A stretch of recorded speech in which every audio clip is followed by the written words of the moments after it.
भारत में एटमी तंसीबात की सिक्योरिटी की नाकामी दुनिया के लिए खतरा बनने लगी है और रॉयटर्स के मुताबिक भारतीय सबसे बड़े एटमी प्लांट की फाइल्स डार्क वेब पर पोस्ट कर दी गई। हैकर्स के ग्रुप ने प्लांट की तंसीबात के ब्लूप्रिंट्स और सप्लायर्स की मालूमात शेयर की हैं। कुंदन कलाब एटमी पावर रियासत तमिलनाडु में वाक़ है। ये पावर प्लांट भारत के 7 एटमी प्लांट्स में सबसे बड़ा है। वज़ीर-ए-आज़म नरेंद्र मोदी के मुल्क के जौहरी तवानाई पैदा करने की सलाहियत में तोसी के पुरअज़्म मंसूबों का एक अहम मरकज़ है। इस प्लांट के एक कॉन्ट्रैक्टर भारतीय बिजनेसमैन अनिल अंबानी का रिलायंस ग्रुप भी है, जिसने तस्दीक की कि उसके डेटा में जुज़वी तौर पर गैर मजाज रसाई हासिल की गई और इस वाक़े से मुतालिक हुकूमत को आगाह किया गया।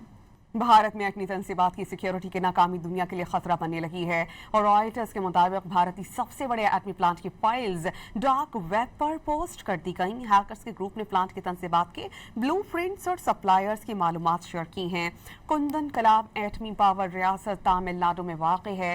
ये पावर प्लांट भारत के 7 एटमी प्लांट्स में सबसे बड़ा है। वज़ीर-ए-आज़म नरेंद्र मोदी के मुल्क के जौहरी तवानाई पैदा करने की सलाहियत में तोसी के पुरअज़्म मंसूबों का एक अहम मरकज़ है। इस प्लांट के एक कॉन्ट्रैक्टर भारतीय बिजनेसमैन अनिल अंबानी का रिलायंस ग्रुप भी है, जिसने तस्दीक की कि उसके डेटा में जुज़वी तौर पर गैर मजाज रसाई हासिल की गई और इस वाक़े से मुतालिक हुकूमत को आगाह किया गया।